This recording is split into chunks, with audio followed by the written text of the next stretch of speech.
Alex. Good evening. I'd like to welcome you to the Cedar Rapids Community School District Board of Education. Today is October the 14th, Monday, October the 14th, 2019. So I'm calling this meeting to order. Could I have someone read the approval of the revised agenda, please?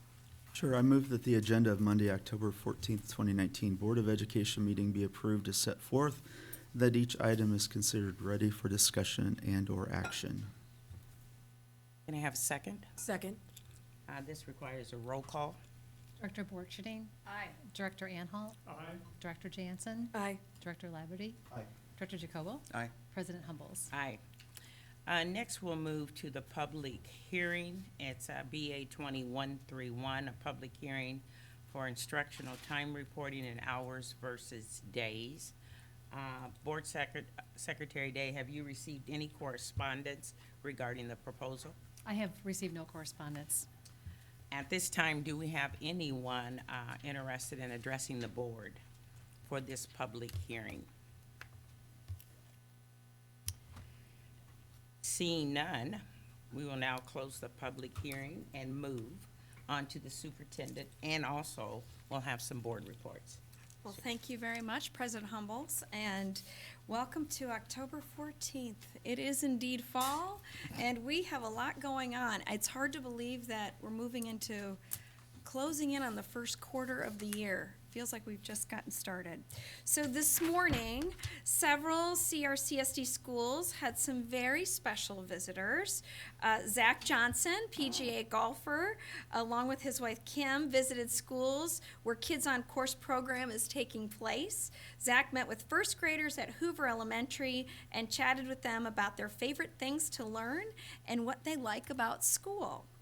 After that, he toured the building to see where Kids on Course activities take place. Kids on Course offers educational supports for over 1,000 Cedar Rapids Community School District students and is made possible through the Zach Johnson Foundation. As you can see, he met with several of our educators today as well as with students, and we certainly always appreciate that support for our kids.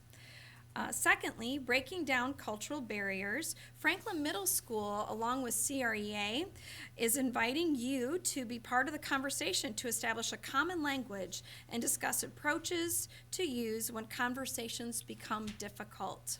The event is presented by Hilario Benson from NEA, Human and Civil Rights Department, and NEA is the National Education Association. This is an opportunity for our community to engage in intercultural work to help create ways to create clear and communication pathways. The Breaking Down Cultural Barriers event is open to all community members, takes place on Thursday evening, October 17th, that is this Thursday, at Mount Mercy University and CRCST International Graduate Center from 6 o'clock to 7:30. All are welcome. Chicken stock. Yes, chicken stock. That is Metro High School's annual event, and it was held a couple of weeks ago. School staff and students went out into the community and helped plant, clean, sort, organize, and make the community and a cultural event for them as a community organization just shine. So the Day of Caring is a tribute to former Metro staff member James Chicken Maddox, who was an advocate for volunteerism, who passed away in 2000 from a sudden illness. And this carries on at Metro as being really carrying the torch of what it means to be a community servant. So we always appreciate that event and Metro's contributions to our community. This is America Reads Week, and Friday is America Reads Day. And this is an event that celebrates reading. Reading is Contagious event kicks off on Thursday, October 17th for other schools in the metro area. Then on Friday, Cedar Rapids Community Schools will be having visitors come into elementary classrooms and share their favorite books. I know that's true of many of the folks at the board table have participated in this annual event. I can't express enough what a joy it is to have this opportunity. But for children to witness adults reading to them never gets old. I had the opportunity last week to see a kickoff event at Wright Elementary where classrooms created characters made out of potatoes. It was awesome, and I got to be the judge of that competition, and just really cool of finding different ways of making reading coming to life or even into potatoes. So that was a super fun event. And then finally, AP. AP exams are a strong emphasis in our district. Just a little shift for the way that the national organization of the College Board has changed this year. It's an important reminder for all of our high school students that if they're intending to take the AP exam next spring, the deadline has transitioned to an October deadline. So we're trying to get the word out through all avenues, including this report. But by Friday, October 25th, our students have to sign up for their AP exams, which is a change from early spring, used to be the deadline. So we're getting the word out, and this is just one more avenue, and how much we value that opportunity for our students for potential future college credit, and our AP program. So that's all I have for this week, and woohoo! Any board reports? I'm just going to say that elections are coming up, and absentee ballots in Lynn County are available now. So if you don't know about that, you can actually go to the Lynn County Auditor to get your ballot if you live in the Cedar Rapids Community School District. Any other reports? I would like to report, I'm volunteering this year at Hoover Elementary School with kindergartners. The chairs are really small. So the other day I was working with some students. I said, do you have a larger chair? Because if I sit this long, I don't think I'll be able to get back up.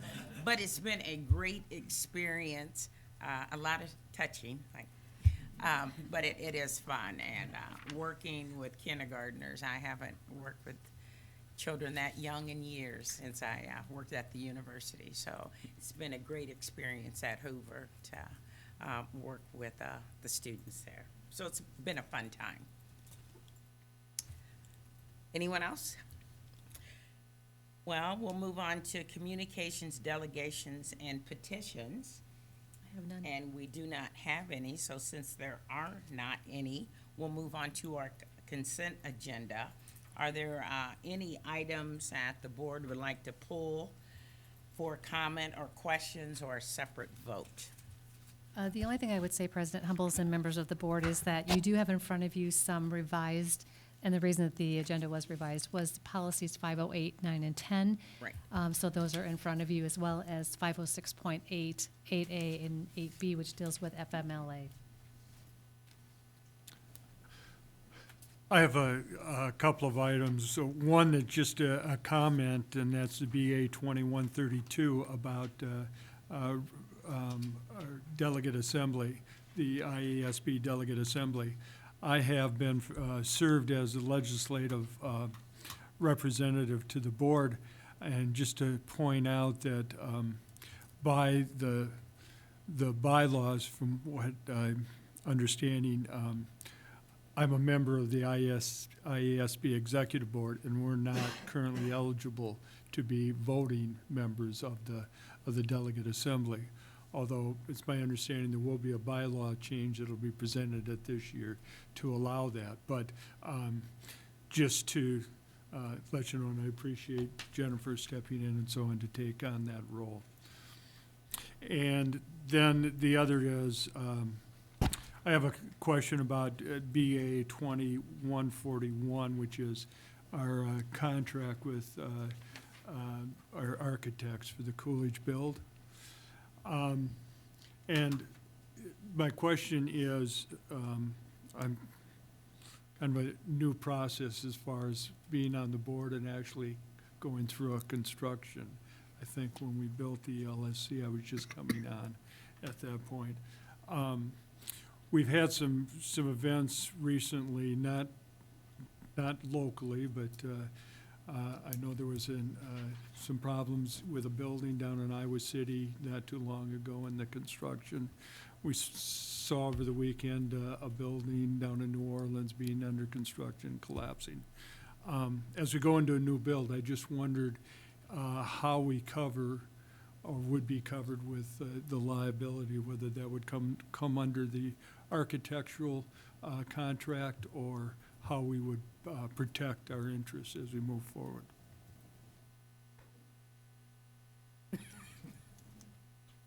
All right. What that would come under is what's called builder's risk, and we will actually take out that insurance for, and when that actually comes into play is as soon as you start coming out of the ground. So you get your footings poured, as soon as things start coming out of the ground is when you have to start your builder's risk policy. That provides coverage for, if the construction starts happening and a big storm comes in and part of your building gets blown over because of the storm, that insurance picks it up as, so that's Full comprehensive insurance. Correct. And that's something that we as a district will purchase as a product as we move into the actual Yes, construction. we'll actually purchase that, and we'll consider that as a part of the overall project cost.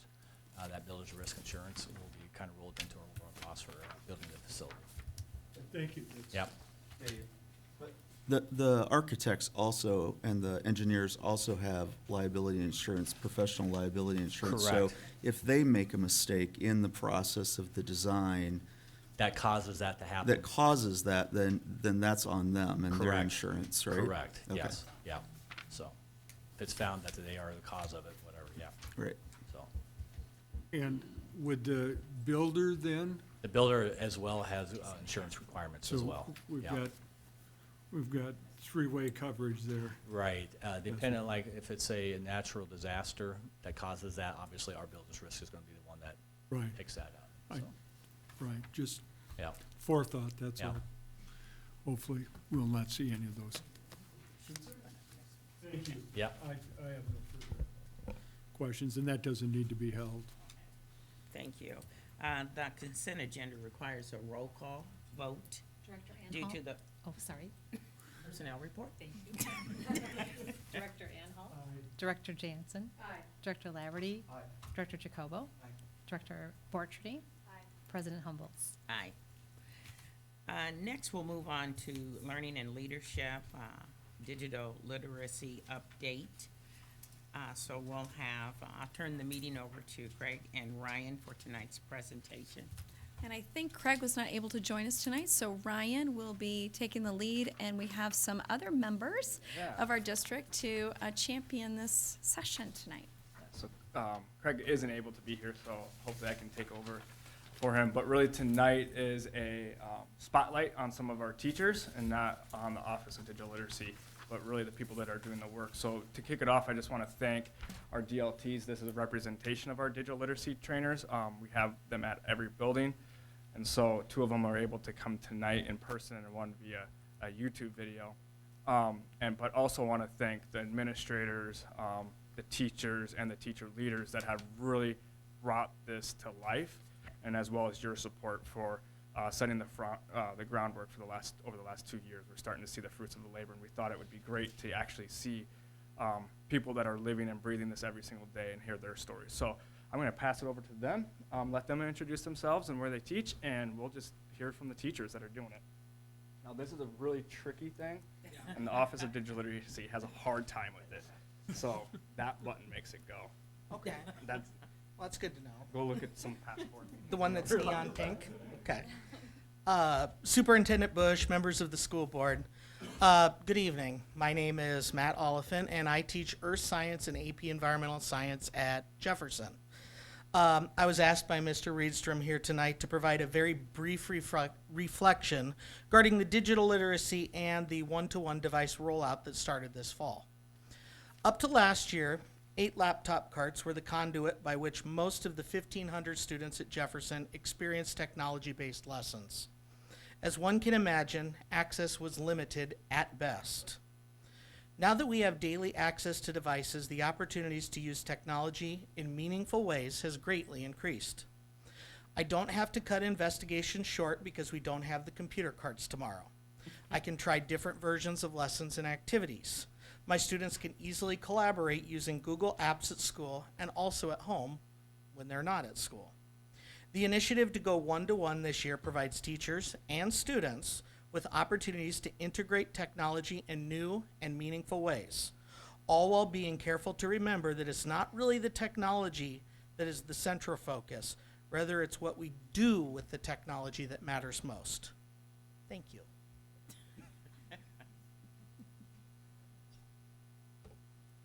All right, good evening. My name is McKenzie Kasper, and I teach language arts at Kennedy. For our staff, technology has been transformative in a few ways, not only just as a tool, but as a pedagogical approach. I've heard many teachers at Kennedy remark how the implementation of digital technology has encouraged and inspired them to take up the role of the continual learner. For example, I hosted a session in my classroom on Monday on blended learning, and in my discussions with staff, was able to see people taking on new roles, using new tools for assessment, and taking new risks in their curriculum, which was pretty incredible. Likewise, I think it's facilitated cross-departmental collaboration. So in that meeting, I was able to work with math teachers, social studies teachers, special educators, and Spanish teachers, which are people I don't typically have the space to work with during the day. And that collaboration would not have happened without technology. Most importantly, though, technology has served as a way for teachers to honor student choice and agency within the classroom. I've been able to offer students multiple pathways into our standards. I've seen teachers been able to personalize and individualize curriculum in real time, which is incredibly powerful for student learning. And finally, for students, access is a really critical point in terms of equity and engagement. I've seen increased engagement in my classroom. I've seen students and their ability to ask for help increased. And most importantly, I've seen peer-to-peer collaboration increase, which is really important as we send our students off into the world outside of our walls. Thank you.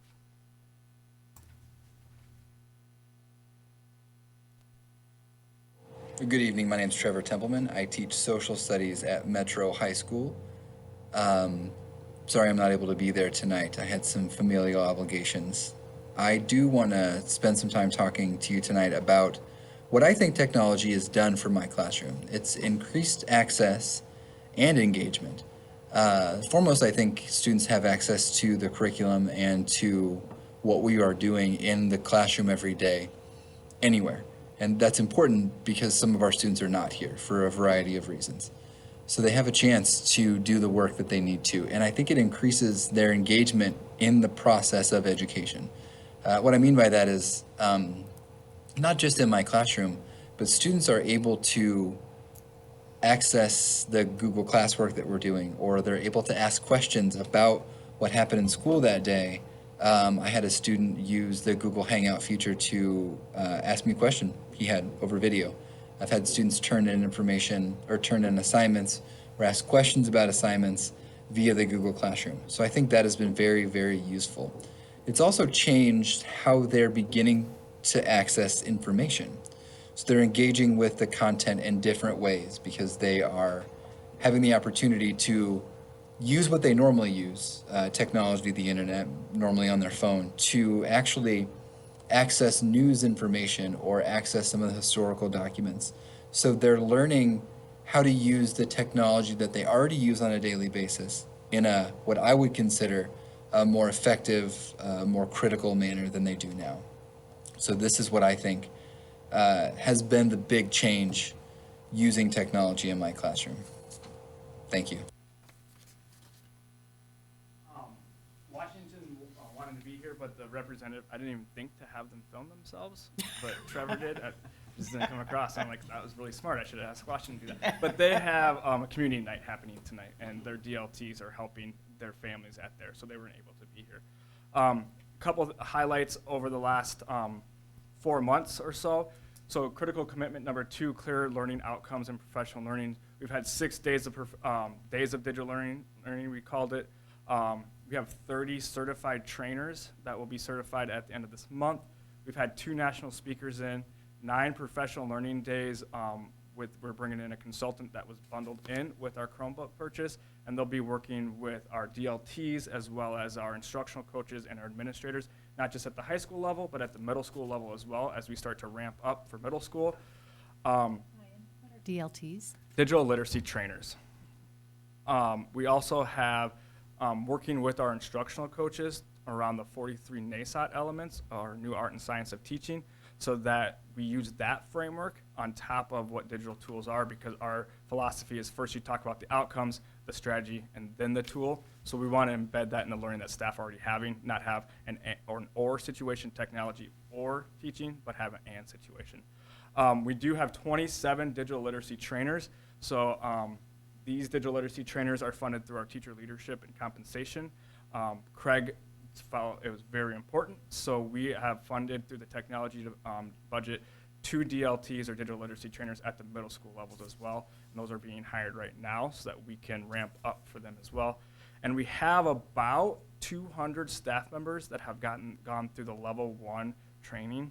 We offer that through our PL charter of an online module, and they go through that. So Julie Bierman, who is one of our digital literacy trainers, actually teaches that course. And so we've had about 200 staff members go through that. So that gives them the foundation of how to use G Suite apps in your building. We also have gotten lots of feedback. One of the ways we did this was the Got It Need It facilitation of Infinite Campus. So that is another major rock that we've undertaken. We sat down with all building principals, PK through 12, with different stakeholder groups, engagement specialists, secretaries, admin, teachers. What do they have? What do they got? And what do they need? We took that information. Craig personally emailed each person, each building. Here's our plan to help you, what you need with that stakeholder group. So we feel like we're trying to get that. But not only that, we have some on-demand support happening.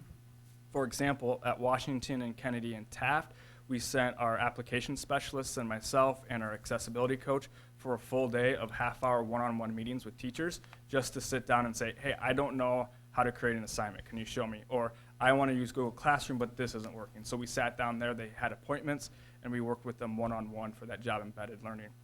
As well as Craig is facilitating secretary meetings, so he brings all PK-12 secretaries together about once a month to go through our census information, online registration, how do you roster students, and bring in our best practices for data quality across the system so that we can turn that into actionable data for our teachers. And also we have an Infinite Campus schedule for teachers, so we're going out to buildings either on faculty meetings or Fridays or in the morning and doing half-hour sessions of just-in-time learning. We did the high schools, middle schools, elementaries, then we'll circle back to the high schools and elementaries here. But principals can take us up on that. We go there for a half hour and just walk teachers through Infinite Campus. We would like to bring up again, Ken Shelton's coming this Friday. He's going to do a workshop with our thought leaders, about 100 thought leaders coming in all the way from classroom teachers to administrators around the idea of equity, empowerment, and engagement. Really excited about that. You're more than welcome to pop in if you'd like. The first activity is going to be really sweet. And then in the afternoon, we're bringing all our middle school and high school teachers together for a keynote presentation that he's going to give with the term he calls Tequity, and the idea of having equity and technology come together. And what does that mean for cultural purposes, your biases, and all that type of stuff too. So really excited for that, to have him come in. Been on a couple web conferences with him. Again, we like to share some of our feedback we get. This is informal feedback that we received from a teacher via email. I asked if I could share it tonight, and this person said I could. So if you want to take a minute just to read that.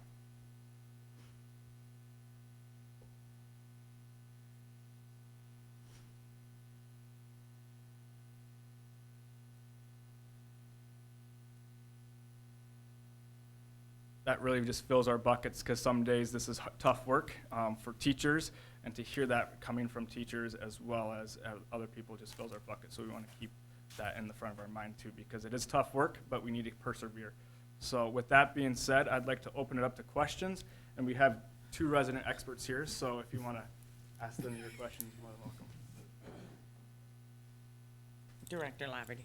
Yeah, so this can be for all of you if you want, but I'm curious, as a board, we've seen this implementation over the last few years, and it's been a goal for a long time. Is there anything that we as a board can do more to support what you're doing in this learning endeavor? Is there something out there? I see, Ryan, you talked about the got it and need it. Are there some big rocks out there that we need to kind of keep our eye on with the administration? I think in terms of the Kennedy staff, one thing that we would love to see would just be more time for collaboration. I don't know how much control the board has over that, but the days when we can really sit down as a team and dig in and be creative and collaborate with one another are really purposeful and meaningful. So that would be, I think, the biggest need that our staff has right now. Yeah, time is always an issue. It always will be an issue. I would say for the most part, if there have been any big rocks, Ryan and Craig have been fantastic in either pushing them to the side or minimizing it. I know from time to time we've had tech snags with district Wi-Fi or Infinite Campus, but it's been really nice to know that whenever we reach out to Ryan or Craig, it's right away, communicating back. As for a more thorough answer, I don't know. I'd have to think about that. That's a question I think that would require a little bit more thought than I can give on the fly.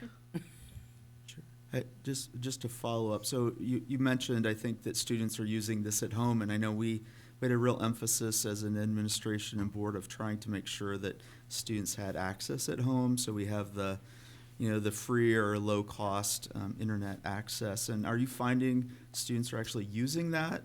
I mean, are they taking us up on that offer? I have one young lady that is in one of my earth science classes that recently, I believe they've done a second round of purchasing for the wireless access points at home, and she was kind of in the second round, and she was just beyond elated when she came back down.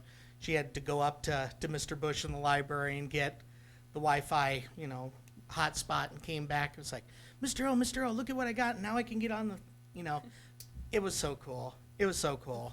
But yeah, obviously, I think that's probably going to be our next challenge. And I know the low-cost internet that's been worked out with MediaCom and IMON and other places is great, but it's chipping at that issue, I think, is the major challenge now. Okay. Yeah, the devices have been, I think, incredibly meaningful in terms of equity and access. I mean, having the device is one thing, but the capability to use it wherever a student is the powerful mechanism, I believe. A few years ago, I remember having a conversation with a teacher that was doing had started an online class. It was kind of an experiment, and I had the conversation of how it was going and so on. And she said, I didn't realize the workload that it would entail. And I said, well, what do you mean? Well, when people are sitting at home and they're not in front of a classroom, they're more easily asked questions. And so the amount of questions and detail in the conversations and so on. Are you finding that it's increased your workload quite a bit? I know it's one of those things that, again, I heard time, and you could use more time, but has it, just the fact of the devices, has that increased your workload? As I'm a language arts teacher, I deal with writing primarily, and that's my biggest workload, is that's what I'm always taking home and dealing with. And so the devices have actually streamlined that process for me, especially with the Google Suite, Google Docs, Google Classroom. I'm able to provide really quick, immediate feedback at a much faster turnaround rate to my students. So for me, that's been a helpful process. I know for some staff members who aren't as familiar with digital tools, like the learning curve has been steep, but now that they have familiarity with it, I think they would say the same thing, that it's helped decrease. It's certainly the same amount of papers that are coming in, but the ways that we are able to respond to them, I think, are faster, especially because kids can receive the feedback immediately as well. Yeah, and as a science teacher, I thankfully do not have to grade as many essays. Although in my AP Environmental Science, that is a portion of it. It's been really handy to be able to give them that quicker feedback than I might otherwise be able to when we were doing it the good old-fashioned paper pencil way. As for the online, at Jefferson at least, we've taken advantage, me and my colleague Alex Bandledge, we've taken advantage of the Edgenuity platform that the district has to kind of make an online earth science that follows, well, the district curriculum, obviously, but kind of for our kids. So we have some kids that might be repeating, or they might be coming into the district as 12th graders, and earth science is traditionally taught in 9th grade, and they don't want to sit with a class full of freshmen. And so that's often an option that we can give. It was more work on the front end, but if it helps the kids, I feel like it's paid enough dividends that it's worth the time investment. It hasn't been wasted time. I mean, just to echo what Matt said, if the teachers I know that are engaging in transformative practices like blended learning, it is a great deal of work on the front end, but once you have a unit like that rolled out where it's self-paced and individually guided, it frees the teacher up on that daily lesson planning because the students have the path in front of them to work with students one-on-one. And so transforming the curriculum requires a great deal of work and planning, but once you have that done, it, I think, can be pretty powerful in your classroom. And interestingly, I would say a lot of the work that I've done, at least in my classes with my kids, has, in the front-loading part, has been teaching some of the tech skills. Because it's really easy to take a phone out and tap with one finger, but to be able to, something as simple as signing into Canvas. Not every kid, believe it or not, knows how to do that. And so some of those just simple digital tech skills, the basics, has reaped dividends as we keep going, because once they have that done, now they're a little bit more willing to explore and go a little bit further and try something different. And some of them have even found things that I was like, I didn't know you could do that. Something I want to highlight that I kind of got goosebumps listening to the idea of what they're talking about is as we move from operational and technical to more transformative, the learning curve will be steep for teachers as they learn, but the idea of immediate feedback for students, being able to personalize so that they have a plan and a path and a passion for their future is something that's going to be amazing for our students and free the teacher up to be the facilitator, to have one-on-one conversations, because that's when that student relationship gets built. And that's when the student says, hey, I don't get this, can you help me a little bit more? And that's when we'll start making those academic gains and decreasing the gap and the achievement gap. So I'm really excited. I just want to highlight that. Those are the main things. We'll have to get over the hurdle, the technical and operational, but over the next couple of years, we'll start to see that, which is super, super powerful. Well, I want to thank the staff for being on those pioneers as we move forward, and we'll make it easier in the coming years and as we move into the middle school. And next year, you'll have those students coming up from the middle school already all geared in. So, Yeah. thank you. That'll be Thank good. you so Thank much. you. Yes, thank you.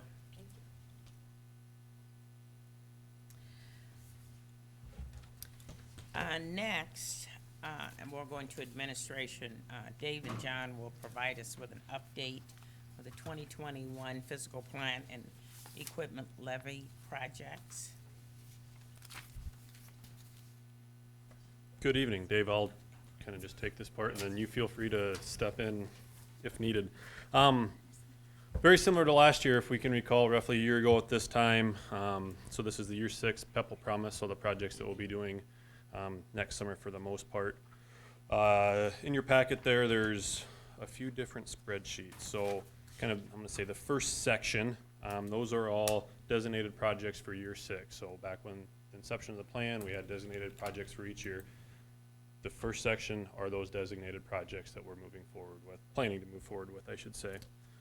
The second section in red, this is kind of where last year comes into play. So these are projects that we're going to defer to a later date, mostly because they are all elementary school projects, and with the future of the facility master plan, at this point we don't feel it's wise to invest that money into those buildings. Now, I do want to say they are just deferred. That doesn't mean that, whoops, we're done, we won't ever come back and do these. We still have that option that if the facility master plan, if something changes, if we get some direction on how many years out a school is from being built, we may come back and do some of these, but for now, we're just going to defer them. The third section there are projects that we're going to move ahead in place of the deferred projects. So the majority of these projects that are on here are in the PEPAL plan, but they're just past year 6. It looks like a lot of them are year 8, year 9, there's a year 7 in there. So we're going to pull those forward and do them now because the need is there. And those are typically middle schools. I think there's a couple high schools and then the 3 elementary schools that we know we're not touching, Viola, Gibson, Hiawatha, and Grant. Then the last section there are non-PEPAL promise projects. So the first the first 4 projects there, those are really yearly things that we've done every year. Equipment for Kingston, custodial supplies, green bucks, and kiln replacement. The last 2 there are projects that have kind of come up here in the last, let's say, year or so roughly, of needs that we don't have a budget for. So historically, those have become PEPAL projects that we brought forward at this time to do next summer. So that's a fire alarm upgrade at Kennedy High School.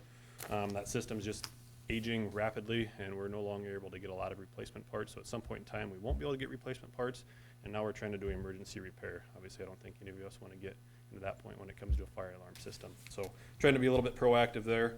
The second piece there is we have some HVAC equipment that handles the gym that are just in need of replacement. They're kind of at the end of their useful life. So same thing there. Don't want to put us in a spot where it's an emergency replacement. We have time to plan and put a good product in there. So that's really it. Like I said, it's very, very similar to what we've done in the past couple of years, and that's my update. Any questions? This makes a lot of sense. So after going through the facilities master planning Right. process, and the board agreed to periodic stops along the way, knowing that, a 15-year plan will likely have changes as it goes through, as Cedar Rapids grows or shrinks in different areas, as district budget, tax base changes, all those different things could happen. This makes sense, not to throw good money after bad into a school that may still be there or may not be there. So I appreciate you all doing that. And I think it's good to thank the volunteers on the Master Facility Planning Oversight Committee that I know spent a lot of time looking at this with a lot of you that are experts in this area. So thanks to them as well. Yeah, and thanks for bringing that up. I should say that last Monday night we had our first Master Facility Plan Oversight Committee meeting, and they review this at that as well. So that's been in front of that group of people prior to bringing it here. This is very helpful to see everything that is being done, and I like that you put the red that defers, so I could see, looking at some of these schools we may replace. So this is very helpful information for me. Are there any other questions at all from the board? None. Well, we need to take a vote to see if we'll accept the plan. All those in favor, say aye. Aye. Those opposed, same sign. Okay, thank you. Thank you.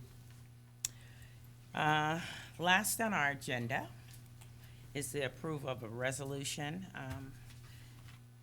Dave will give us a brief update, and following his update, if the board has any questions, please feel free to ask questions.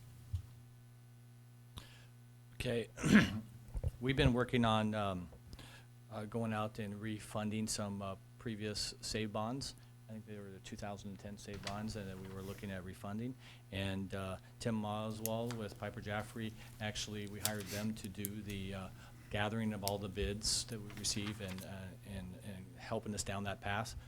And so we are here today. We actually received bids on Friday, and we received 5 conforming bids. 2 of them came from the same company. They did 2 options and 1 non-conforming bid.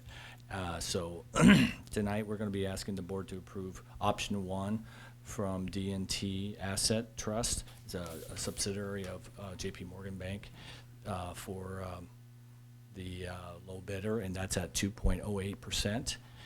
And the amount of savings, we were talking about our estimated savings were $5 million. how much was that, 550 or somewhere in there? Yeah, and now that savings has jumped up to over $7 million, $7,088,000 savings for refunding these bonds. So I think that's very exciting news. That's where these bids came in at. And if you have any other questions or anything I can answer, Tim is here available as well on this process. So We've done this refinancing before, and it's saved us millions and tens of millions of dollars. So thanks to all of you from us, I think, that are putting that work in and thinking about this. That was quick. This requires a motion and a second, followed by a roll call. Do we have a motion to approve the resolution as presented? I so move. Second? Is there any discussion at all from the board? Do a roll call. Director Jacobo. Aye. Director Borcherding. Aye. Director Arnold. Aye. Director Jansen. Aye. Director Laverty. Aye. President Humbles. Well, the only thing that is left is that you guys can get your school calendars, and if you have some notes you'd like to take, and the meeting is adjourned. Thank you all.